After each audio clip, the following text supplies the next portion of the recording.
Hi, JD here again. Had an email from James a couple of days ago, and he came up with a really good idea for a video. So I thought I'd talk about that today. The question is low deposit, high deposit when it comes to a PCP. So I'm going to go through very quick a couple of examples for you. To compare what happens if you say don't put any deposit in, or maybe you put a big deposit in, and then let's see what happens if you want to say get out of the PCP after 12 months, for example. Okay, so I've adapted the spreadsheet, and what it's going to do is I've basically duplicated the first two tabs, and then what I've done is I've made a little comparison sheet here. And what this is going to do is it's going to show us the cost over 12 months for scenario 1, which is a low deposit or maybe zero deposit. And it's also going to compare that with scenario 2, which is a high deposit. So that might be, I don't know, £5,000, £6,000. It's going to add up the total cost of the monthly payments over the 12-month period. It's going to look at the settlement costs at that point. It's going to work out how much equity we've got or haven't got in the deal. And it's going to work out the overall cost to run that car under two different scenarios for 12 months. Okay, so let's go to the first tab. And what I'm going to do is I'm going to enter the exact figures from my own BMW M140 agreement that I've used in the past. So the total cost of that car was 31,116, and that was after any discounts were obtained. We'll make this scenario 1, so we're going to say we're not going to put any deposit into this car at all. And the guaranteed future value was 14,118, and I got a low APR, it was 3.9. Just a recap, why have I put 47 months in there? That's because with this particular PCP plan, it's 47 equal payments, with month 48 being your optional balloon payment or your guaranteed future value.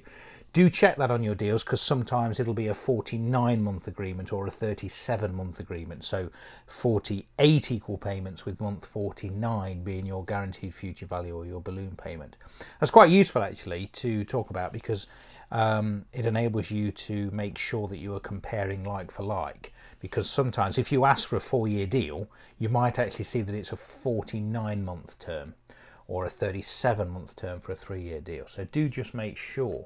But in my case, it was 47 equal payments, with month 48 being the final value. Okay, so that's coming out at £435.14 a month. And then what we're going to do is we're going to assume that we want to get out of this deal at the end of month 12. So at the end of month 12, the approximate settlement value on that agreement would be 27,176. Okay. Now I know from my own recent dealings with this that the cap value after about 12 months was about 23,000. So we are 4,176 in negative equity in this scenario. Let's now go to a high deposit scenario. So let's do exactly the same thing. So 31,116. But you know what? I'm going to put, let's say, £6,000 in as a deposit. Same guaranteed future value of 14,118. And an APR of 3.9 and the same 47-month term. Okay, so obviously a lot cheaper, £297.46 a month. Let's go to month 12 and put our cap value in again of 23,000. And we are about £402 in positive equity. Interesting though, look, we put £6,000 in, and after 12 months, we've only got £400 of equity in that car. So let's compare the two. So we go to my little comparison tab here. So scenario 1, no deposit.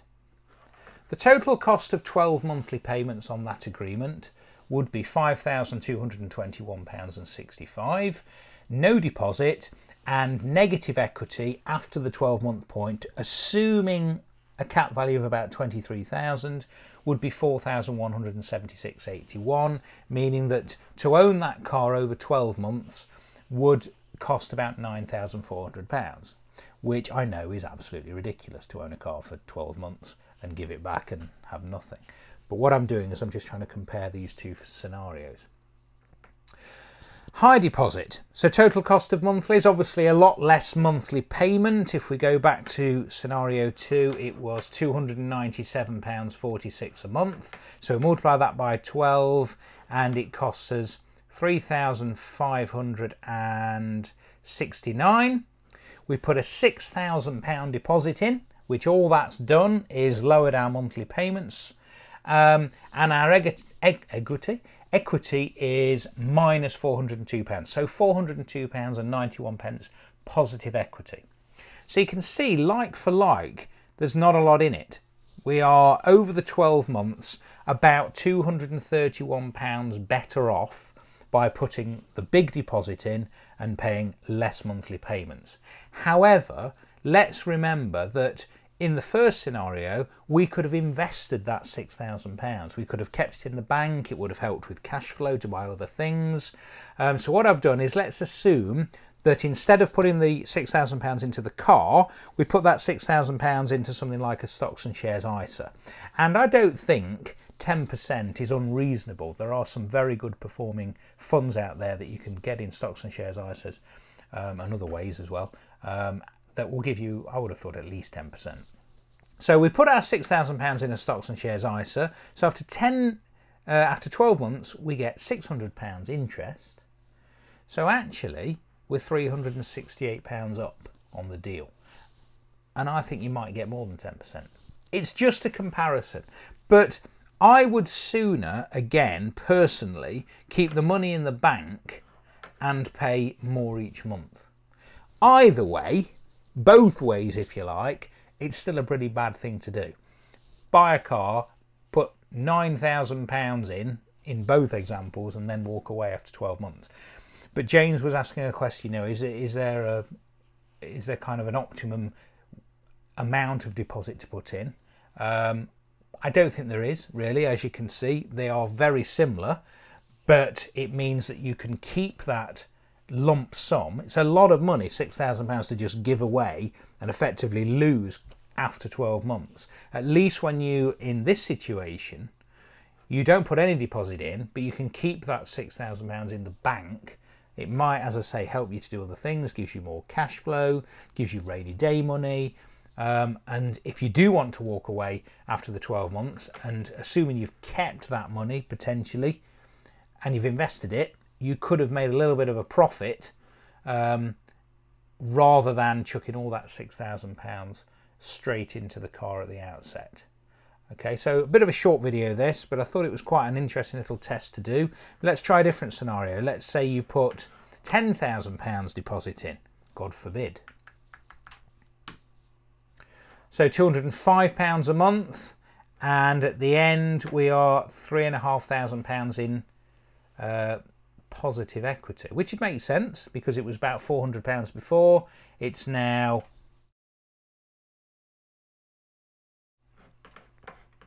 go to the comparison again, because we're now investing potentially more deposits, so this time £10,000, assuming a 10% return, we're going to make £1,000 potentially. Obviously, stock markets can go up and down, funds can go up and down, but let's assume on average you make 10%. You're actually now £613 up by keeping the money in an investment, putting no deposit in at the start. Hope that was useful. Thanks for watching. Bit of a short one this time, but I thought I'd just check in with a quick video. Please comment and subscribe. I'll see you next time. Thanks for watching.